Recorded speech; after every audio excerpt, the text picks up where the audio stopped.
Pernah nggak sih Sobat Pongpong merasa lebih sering mendapatkan informasi politik dari TikTok, Instagram, atau bahkan meme yang lewat di beranda media sosial daripada dari berita ataupun diskusi yang mendalam?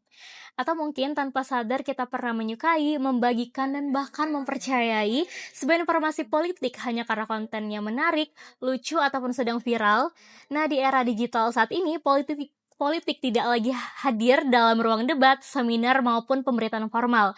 Namun, politik ini hadir dalam bentuk video pendek, tren media sosial, meme, hingga konten hiburan yang mudah menyebar dan banyak dikonsumsi masyarakat. Halo Sobat Pongpong, selamat datang di podcast Teropong, ruang diskusi santai namun penuh makna untuk membahas isu-isu yang dekat dalam kehidupan mahasiswa dan masyarakat.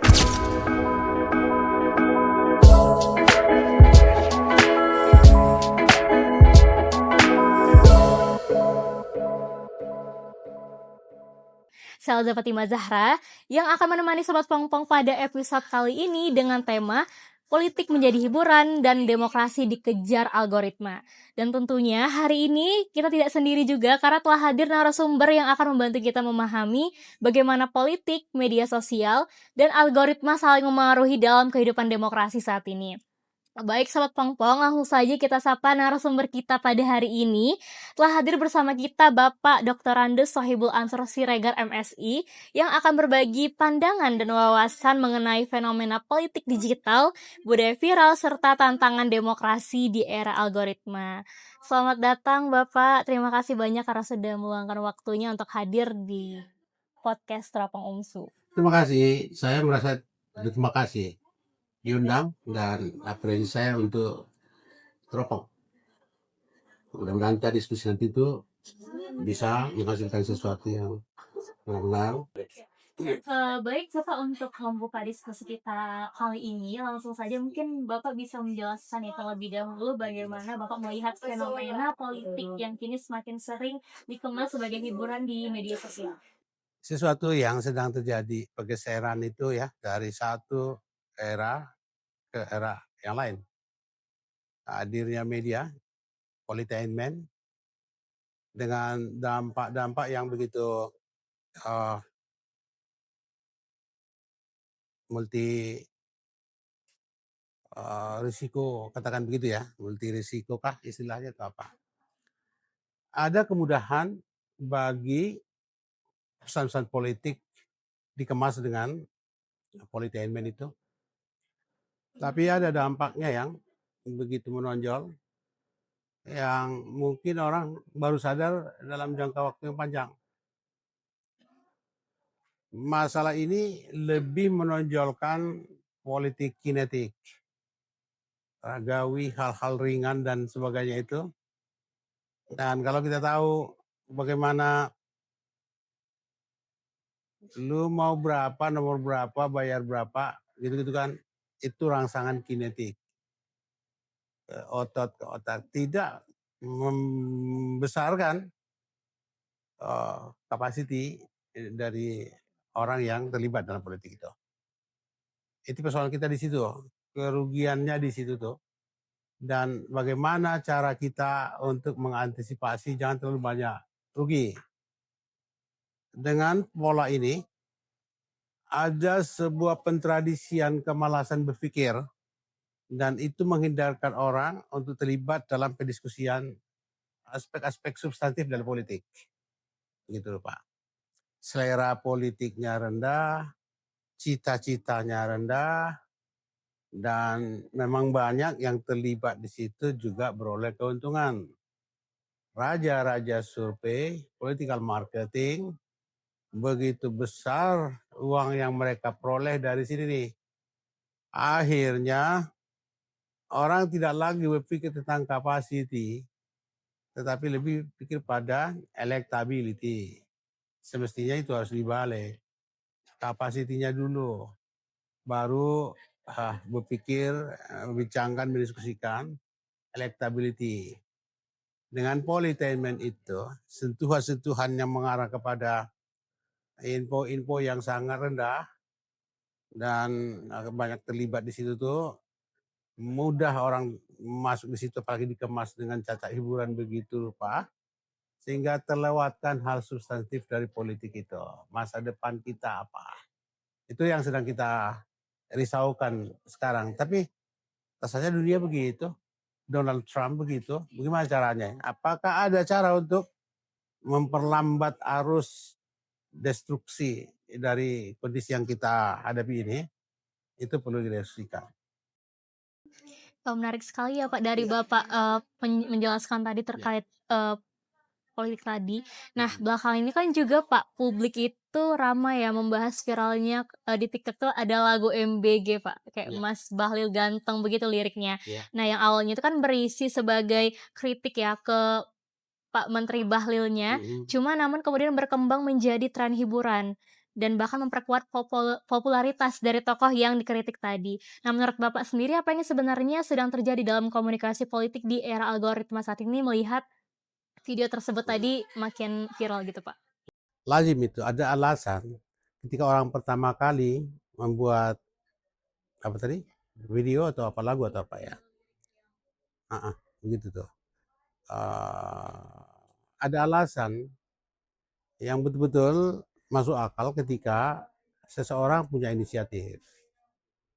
Di Labuan Batu ada itu, seseorang memberikan satu atensi terhadap fenomena yang sedang berkembang dan dia bikin menjadi lagu hiburan, rock genre musiknya. Dan dia udah episode kedua ini, bicara mengenai politik melulu dia. Jadi Bahlil adalah satu pusat perhatian penting dalam kabinet yang ada. Apakah dia yang terburuk? Belum tentu juga. Tapi ada interesting point dari seseorang yang menginisiasi pertama kali dan segera saja dia viral karena begitu cocok bahasanya, kemasannya dalam video dan seterusnya itu bagi sejumlah orang dan cepat viral itu. Jadi echo chamber di situ tuh. Biasanya orang tidak begitu kritis lagi tentang itu. Oh Bahlil, oh iyalah Bahlil. Apalagi banyak sekali nama dia disebut di sana sini. Dia sering tampil di depan presiden dan sebagainya itu. Banyak sekali orang yang memberikan catatan-catatan negatif. Saling terdukung suasana Indonesia yang kira-kira memiliki sebuah agenda yang menurut rakyat harus diselesaikan, mestinya seperti ini, dan itu tak terjawab. Dan yang paling banyak ke depan bicara seolah-olah atas nama negara Indonesia dan pemerintah, Bahlil itu, terutama soal dulu itu soal stok BBM dan sebagainya, di situ dia mendapat tempat, momentumnya itu begitu Pak. Bukan hanya dia, di mana-mana terjadi seperti itu. Nanti ini juga bergeser. Fufu Fafa juga kemarin kan ada seperti itu. Nah, itu ada zamannya, ada isunya, tapi rumusnya adalah ada interesting point yang amat berdasar dilihat dari situasi sosial, politik, dan budaya semasa. Muncul echo chamber. Echo chamber itu bahaya juga. Kita ada 20. Seolah kita bicara dengan penuh kebenaran yang kita yakini tentang satu topik. Tapi tidak ada perspektif lain. Sesalah-salah apapun pembicaraan yang kita lakukan berdasarkan satu pemahaman keyakinan tertentu, tanpa dikritik orang lain, kita akan jatuh kepada sebuah pemahaman yang sesat juga, bisa begitu rupa. Jadi risikonya ada dan kita harus move on keluar dari isu-isu yang seperti itu. Nah, Pak, yang tadi soal echo chamber yang Bapak bilang tadi Yes. tuh, nah gimana itu kan bahaya kan, Pak. Nah, Ya. gimana pada akhirnya ketika masyarakatnya lebih sering memperoleh, Hmm.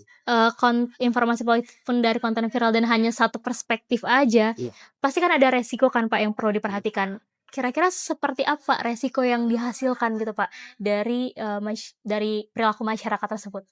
Iya, kalau kalian misalnya di Pompong, Iya, diteropong, Pak, sobat pongpong. ya, sahabat Pompong aja yang menjadi teman partner berpikir kita tanpa masukan dari media-media baru, maka kita merasa apa yang kita lakukan ini, oke, udah bagus ini. Tapi coba buka jendela keluar, kita akan mendapatkan sesuatu yang mungkin berbeda dengan kemajuan yang kita peroleh. Jika hanya sesama kita cenderung kita akan memuji di antara sama kita. Akhirnya kita mendengar dengungan kita sendiri, ucapan kita sendiri, karena yang di pikiran siapa namanya? Elza, Pak. Elisa. Elza. Elza berpikir seperti ini, bicara seperti ini, itu yang ada pikiran saya. Iya. Juga yang lain-lain sama aja. Jadi mendengar ucapan sendiri, itu echo chamber itu bahaya ya.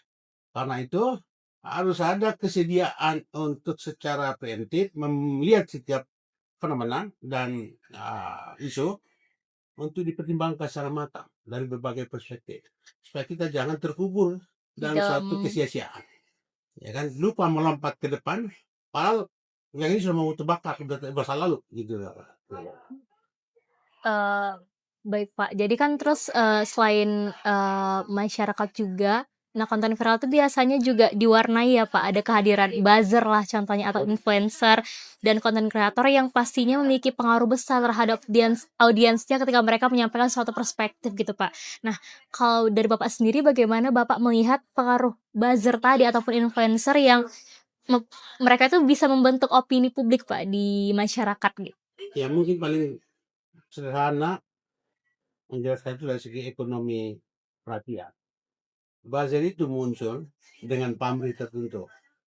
Ada pusat perhatian yang itu tuh akan sangat mudah ditransfer atau dikonstruk menjadi keuntungan ekonomi. Bergerak dari situ. Sampai kepada para political marketing players yang bikin survei politik. Belum tentu pasangan ini yang menjadi lebih populer dan memiliki angka elektability yang paling tinggi, tapi survei bisa menukangi itu dengan selimut akademik seolah-olah tapi itu bohong. Sama seperti saya buat tadi itu contoh sederhana. Penjaga restoran berpedoman kepada algoritma berdasarkan kunjungan orang ke restoran itu. Dia menjadi tahu kopi lah yang paling banyak dipesan selama kita buka. Kalau dia bikin statistiknya kopi, teh jahe, kopi susu, begitu-begitu. Itu persentase yang itu algoritma. Berdasarkan itulah orang memiliki sebuah perhatian terhadap unsur ekonomi ini di ekonomika. Maka buzzer pun menjadi sebuah pekerjaan mudah dan pikirannya pun sederhana, tidak perlu pikir macam-macam, asal pandai aja sedikit edit video dan sebagainya. Jadi di situ memang karena dia sangat mudah memperoleh interesting point dari orang-orang awam, begitu Pak. Dan nanti kalau mereka sudah memiliki sebuah echo chamber, susah sekali menjelaskan sesuatu kepada mereka. Orang yang benar ditertawain oleh mereka itu. Jadi di situ tugas sahabat kelompok. Ya, Pak. Mencerahkan ya, Mencerahkan, ya. empowering people. Ya. Nah, Pak, dari berbagai fenomena yang udah Bapak jelasin tadi kan, muncul lagi pertanyaan yang cukup menarik, Pak, terkait arah demokrasi saat ini. Nah, menurut Bapak apakah demokrasi saat ini lebih ditentukan oleh kualitas gagasan dan program kerja atau justru oleh kemampuan menciptakan perhatian atau attention di sosial media gitu, Pak? Nah, popularity, legitimasi berdasarkan elektorasi, yang elektorasinya sendiri pun dalam berbagai hal sangat bermasalah. Saya baru menyelesaikan dua buku. Buku itu Electoral Forensic. Jadi, ada pertanyaan tadi adalah bagaimana menggambarkan, mendeskripsikan politik Indonesia dengan kondisi seperti itu. Arah pikiran pemilih, kan kita kemudian langsung, gitu, akan betul-betul sesuai dengan taraf berpikirnya sendiri. Tidak memiliki sebuah perspektif ke masa depan. Tidak akan paham tentang apa saja yang menjadi tantangan di sini. Kita memiliki agenda besar.